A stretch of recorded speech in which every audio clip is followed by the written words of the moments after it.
Can you help me? I need someone to help me.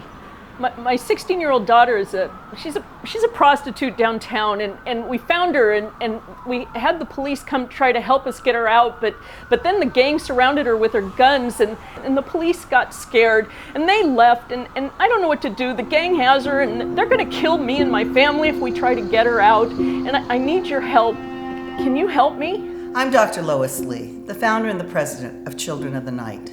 I hold a PhD in sociology and anthropology, and I'm a member of the California State Bar Association.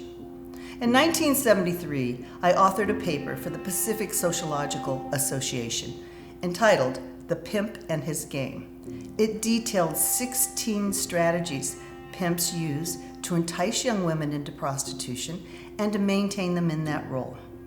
At that time, the feminist movement was just gaining momentum, but women were largely excluded from the civil rights movement, and I wanted to know why. So I reviewed the civil rights literature, including the autobiography of Malcolm X, as told to Alex Haley, Man-Child of the Promised Land by Claude Brown, Pimp, The Story of My Life by Iceberg Slim, Soul on Ice by Eldridge Cleaver, and other activists who followed Elijah Muhammad, the leader of the Nation of Islam. In that literature, I found references to slavery. After the abolition of slavery, African American men were unable to obtain employment, so they created the game, 16 strategies of how to manipulate women for money. I learned those 16 strategies, and I have taught those strategies to local, state, federal, and international law enforcement. But most importantly, I've used those strategies to rescue, stabilize, and educate over 11,000 American children who've been victimized by prostitution right here in the United States. To validate my research, I asked police officers to take me on the streets to interview working prostitutes. I also interviewed activists and members of the prison parole program who attended my university, California State University, Dominguez Hills. The government has relied on my research and me as an expert witness in federal court for the prosecution of many pimps since 1984. My work has even been reviewed by the Supreme Court and survived scrutiny. This is The Pimp and His Game.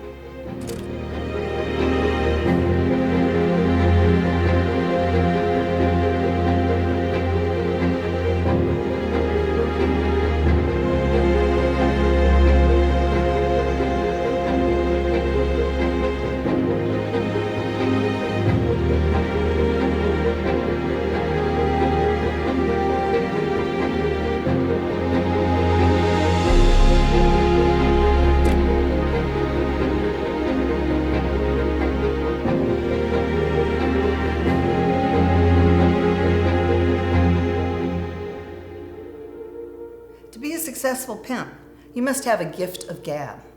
Beating a woman into submission is not pimping. Few understand the nature of the pimp-prostitute relationship.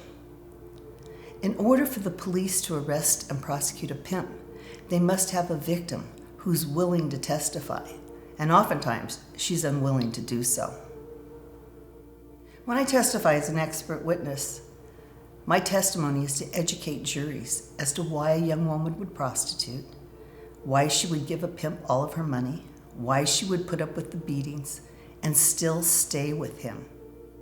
And that prostitute victim must be willing to testify.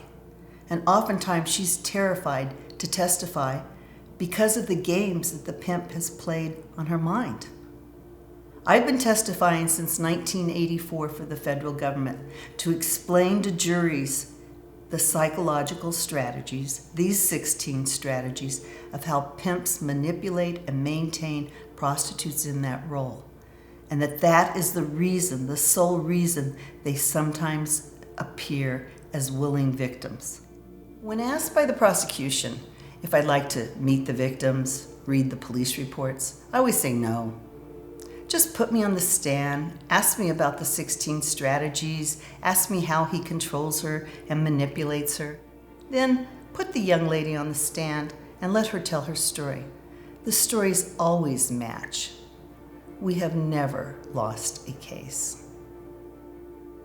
Strategy number 1, fainting. A pimp lies about everything. His age, his marriages, where he grew up, his education, his favorite food. He does it to become a psychological puzzle. He tries to get the victim to engage to try and figure out what is true. And once he can get her to engage and to pursue the truth, he assumes psychological control. Strategy number 2, creating the illusion of control. The pimp looks for a victim who has lost her sexual dignity. He tells her, you don't have to lay in your bed at night and wait for your daddy to come in and have sex with you. You don't have to let your parents sell you for drugs. All men want from you is sex. Just look around. I can show you how to have sex with men, make them pay you for it, and you can control the sex. I can put you in control of the sexuality. This is the illusion of control. It's a movement from being sexually exploited into being in control of the sexual exploitation and to get paid for it. Strategy number 3, it's you and me against the world. A pimp will point out the similarities in terms of their disadvantages. He'll say, look, I've been exploited by racism and poverty. You've been sexually exploited and raped. You and I can work together in order to build a business, to have a home, to have children, and to even get married.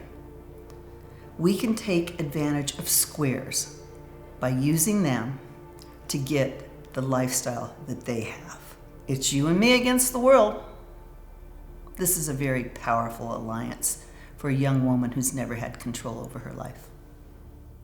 Strategy number 4, identity conversion.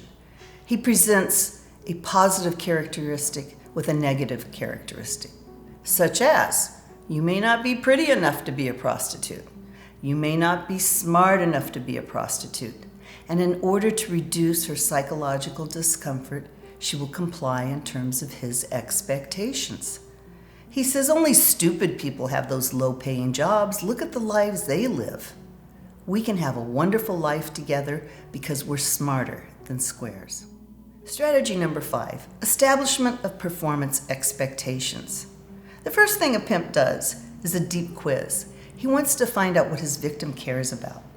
Is it her grandma, her mother, her little sister? Maybe it's just her dog. But he will use that in order to manipulate her and make her earn more money. For instance, if you don't bring in more money, I'm going to go get your little sister and put her out here with you in order to help you bring in your quota. When a pimp abuses his prostitute, he uses ritualistic abuse. He may beat her with a pimp stick on the back of her legs, and then he will pour alcohol or vinegar in those wounds in order to torture her. She knows if she leaves with nothing but the clothes on her back. This is how he sets up the expectations of her performance. Strategy number 6, establishment of social barriers. The pimp defines all of the relationships for the prostitute. Other prostitutes, she's not really to talk to. And she knows that if she does, and they go to their pimp and tell them that she's talking, that she's going to be punished. She also knows that those other prostitutes are competing to be in her position. Cops, he tells her, if a cop finds out that you have a pimp, he's going to be harder on you. And oftentimes he'll make a prostitute think she committed other kinds of crimes so that she's fearful of the cops. Because we all know one thing for sure. Cops can take away your freedom, and cops can put you in jail. Other pimps. Girls are told they cannot even look another pimp in the eye. That's considered cheating. They call it reckless eyeballing. And if you're caught looking at another pimp, you owe him money. And if you look at another pimp, you're going to get a beating for sure. Customers. Customers are referred to as tricks. The act of prostitution is also referred to as a trick. So the customer, the trick, represents everyone who has ever abused her in her life. He deserves to be cheated. He deserves to be taken advantage of. He deserves to be stolen. He's not even regarded as a human being in her eyes. And pimps almost always move the victim away from their hometown so they don't know where they are and they don't know anybody. In the prostitute's world, there are only 4 people: the customer, the cops, other prostitutes, and the pimps. She's very limited in her social contact outside of the world in which she lives. Strategy number 7, denial of responsibility. A pimp will never assume responsibility for the prostitute's decision to prostitute. He says, you were born a hoe, you're a hope to die hoe, you're always going to be a hoe. Even your daddy knew you were a hoe, and that's why he abused you. Strategy number 8, denial of love. The pimp plays a prisoner of love scene. When a young woman speaks out or embarrasses or humiliates him, he will often punish her, but follow it with tender lovemaking. I saw this once myself with a 13-year-old girl who walked into a pimp bar, charging her pimp and calling him names in front of the other pimps. He grabbed her by the hair, he took her into the alley, he kicked her in the stomach, he kicked her in the head, and then he threw her in the car and he drove off. The next day I said to her, Linda, why did you do that? You knew what he was going to do to you. She was black and blue and bloody. And she said, because I knew after he beat me, he'd make love to me. Strategy number 9, the illusion of expectation. No one expects to be a prostitute forever. It's only a temporary solution to a current problem. We're going to work together. We're going to build a business. I'm going to take the money and invest it. We will buy a home. We will get married, and we will have children. Sometimes he'll even create stories about how he's been selling drugs on the side for the mafia. And someone stole his drugs, and now the mafia is going to kill him. And he loves her so much, but there's nothing he can do except he's going to have to leave for her safety. And she'll say, wait, there is something. I can help. And he will present another solution, criminal solution, in order to earn more money. Strategy number 10, deferred gratification. Our middle-class children are at the most risk for the pimp's ploys because he exploits the middle-class value of deferred gratification.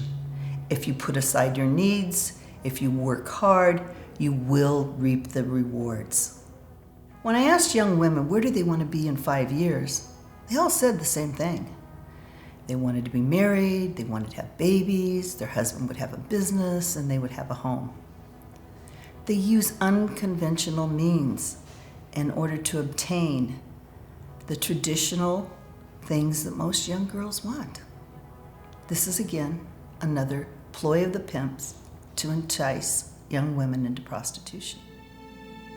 Strategy number 11, manipulation of wealth and possessions. The pimp controls all of the money. If a prostitute's caught holding money back, she's going to be severely beaten. He only allows her to exercise control over one small thing that may have no pecuniary value, such as that little red dress. In recovery, a telephone call from a friend that says, hey, guess who's wearing your little red dress, can draw her back to the streets and back into the arms of her pimp faster than anything. Strategy number 12, degradation rituals. A pimp needs to degrade his prostitutes or his young recruits in order to maintain control. He may do this by forcing her to have sex with a lot of men in the same room, maybe even other pimps, and everyone watching and calling her names. He may force her to give him a bath, style his hair, put oil on his body with massage, and worship his body like it's godlike. And if he beats her, he's always going to give her a reason of why it's her fault, something that she did that caused him to beat her. This is how he degrades his prostitute. Strategy number 13, prating. Prating is the core of all pimping. It's where he pretends rejection in order to increase desire. She thinks there must be something wrong with me if he doesn't like me, and so she'll perform in terms of his expectations. That rejection gives him control. A pimp may even create jealousy by mailing money to himself, making her think it's from another prostitute who's after her position. And that kind of rejection will ensure the competition that she performs in terms of his expectations. Strategy 14, the crisscross technique. Pimps refer to this as putting someone in the middle. It's where he will typically flatter a woman who receives less attention than her friend. This ensures that they both compete in terms of his expectation, and it always works. Strategy 15, staged performances. A pimp may encounter a recruit who's not been sexually abused or had a loss of sexual dignity, so he has to do something else in order to engage her in prostitution. So he may say something like, "Look, I'll let you go if you go to this hotel room, meet this man, give him a pill. When he takes the pill and passes out, I'll be outside, I'll come in, and I'll help you steal his jewelry and his money, and then I'll let you go." So she does this. And when the pimp comes in and the man's laying on the floor, he says, "You stupid bitch. I told you to give him half the pill. Now you've killed him, and I'm going to have to give the police $20,000 in order to keep you out of jail or from even being executed." The pimp's friends come into the room. They help him carry the body out, put the body in the trunk, and she goes on to prostitute to pay him back the $20,000. What she doesn't know is the man in the trunk, the man she thinks she killed, is just another actor of part of the pimp's friends. Years and years and years after recovery, no matter how successful the young woman becomes, it is easier for her to believe that she killed someone and had to give the pimp the $20,000 in order to pay off the police than to face the fact that she may have been fooled. Pimps also will torture a prostitute in the presence of other prostitutes. He may cut her between the legs and let her bleed and leave her bleeding. The other prostitutes leave with the pimp, and later he tells her she's dead, and they believe that they are implicated in the murder of another prostitute, which prevents them from talking to the police.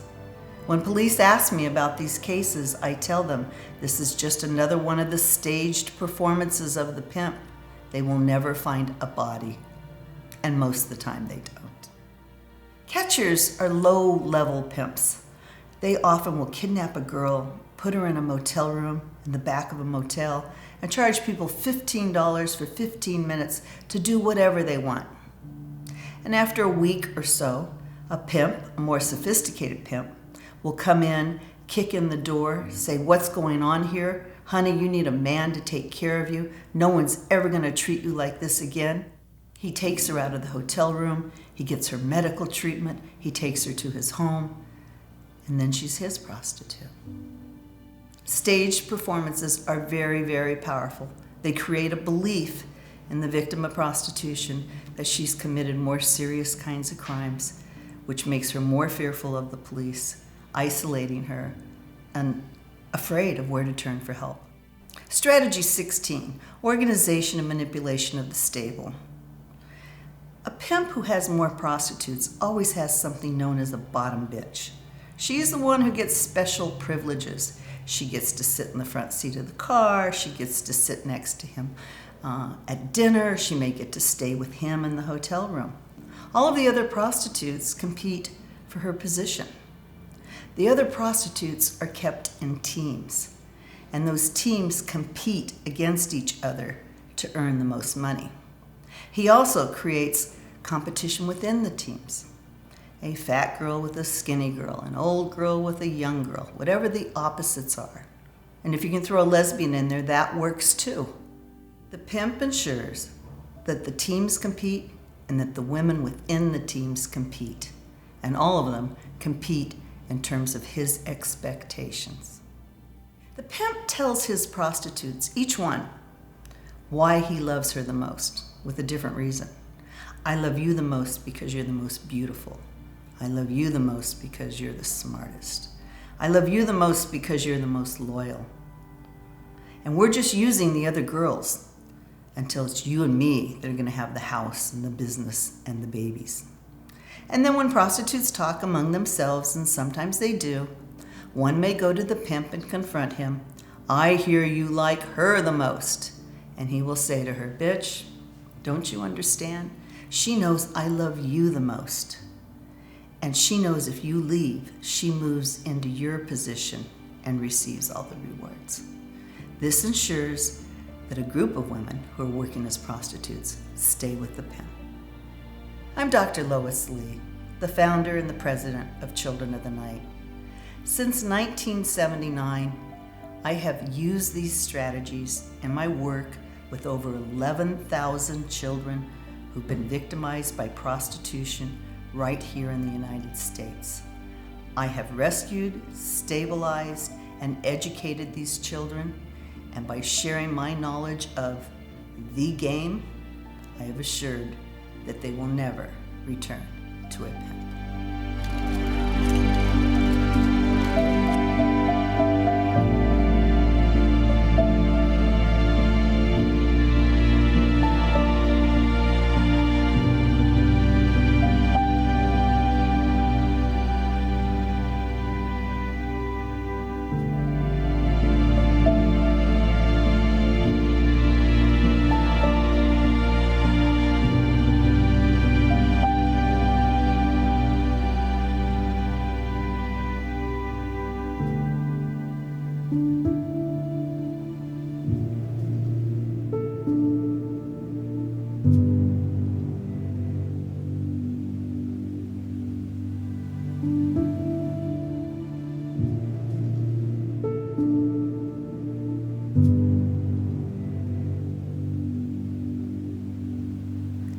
I know from which I speak.